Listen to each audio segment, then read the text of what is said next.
The Wisp, Chapter 5. Sorry, I didn't mean to scare you. Amy gave her a confused look. Bara stood up and looked around, but there wasn't anyone to see. Except for her and Amy, the stacks were deserted. Was anyone else down here? Bara asked. Maybe they passed you on the stairs or something? No, I think it's just us. Wearing silver and white? Amy shrugged. I didn't see anyone.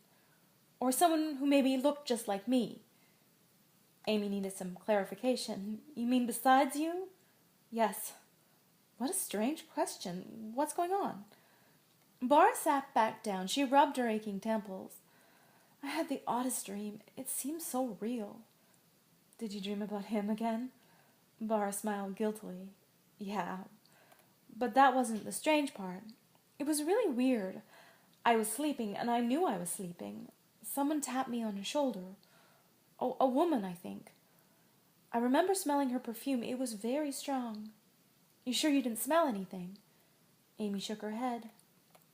I only caught a glimpse before she disappeared into the stacks.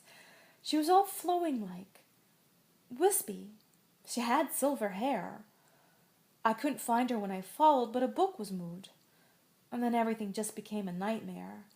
I was attacked by someone who looked just like me, only she had a really big mouth. I think she meant to eat me. That's freaky, Amy laughed. But you want to talk terrifying? I once had a nightmare that I'd marry Chestmer and Patsy Pillinger was our daughter. Okay, Bara chuckled. That's worse. But what book was moved?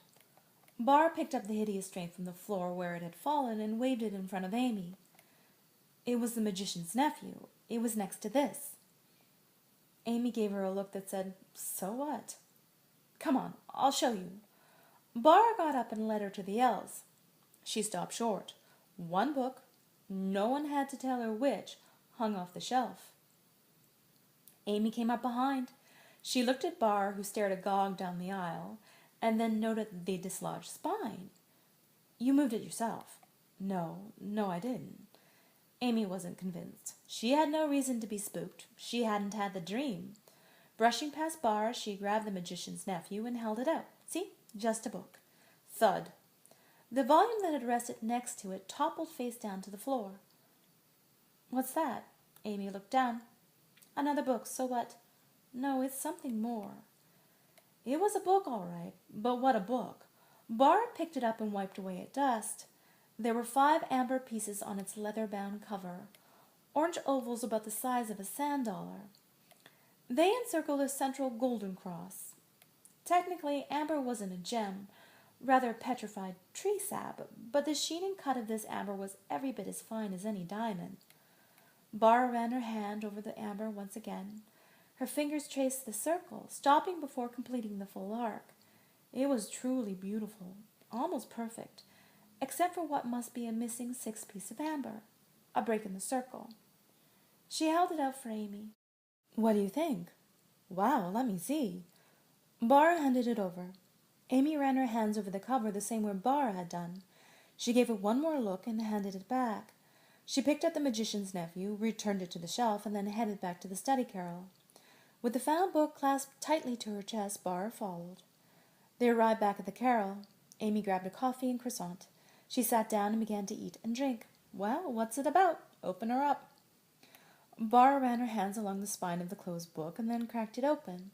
The first page was yellowed with age. There was no writing, just a drawing of the front cover without the missing stone, a perfect circle of 6. What's it called? Amy asked. It doesn't seem to have a title. Bara turned another jaundiced page. She shivered a full body shiver and then held up the book so Amy could see what was drawn on the second page, a 5-pointed star within a circle.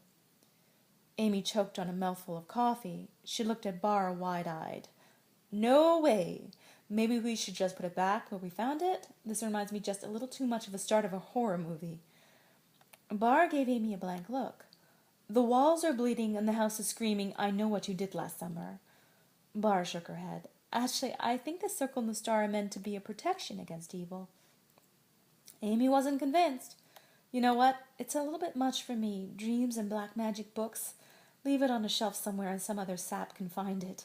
Ignoring the suggestion, Bara flipped another stiff page and read out loud.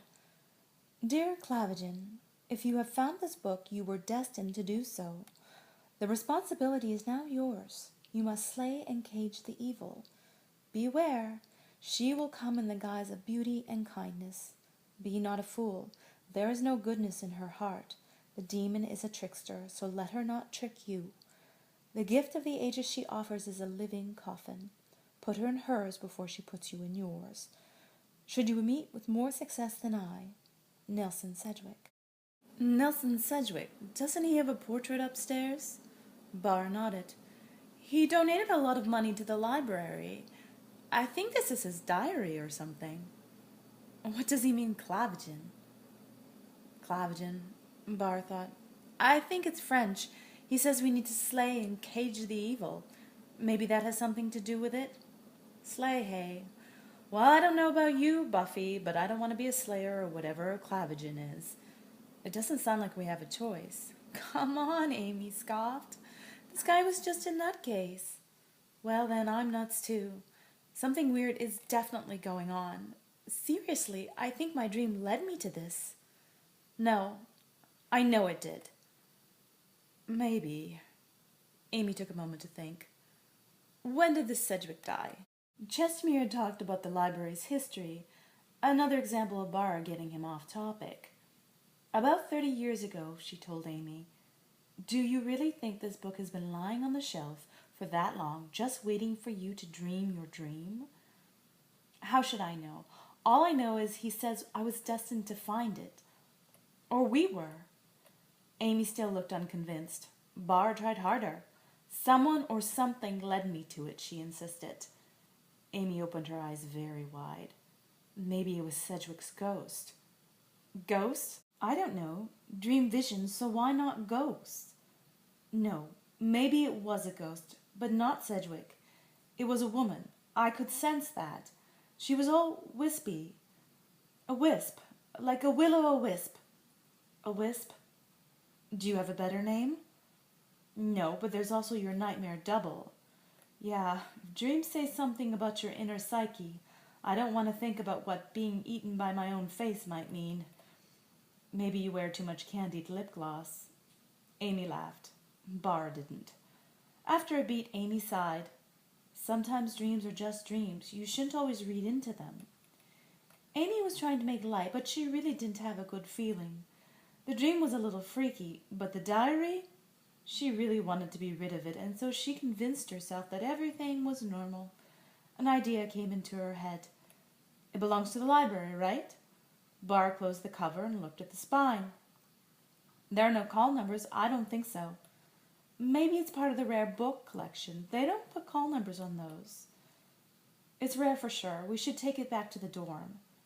We should turn it into the library. After all, we found it on the shelf, and then we can be done with this nonsense. Don't you think? Bara looked down and thought. No, I don't think. She really wanted to keep the diary, even if it were part of the rare books collection. Let's go. Amy grabbed her bag and headed for the stairs. Bara went to argue, but Amy had already disappeared into the floor above. So instead, Bara put on her own bag over her shoulder, grabbed the hideous strength, and followed reluctantly. The Wisp is published on Amazon.com.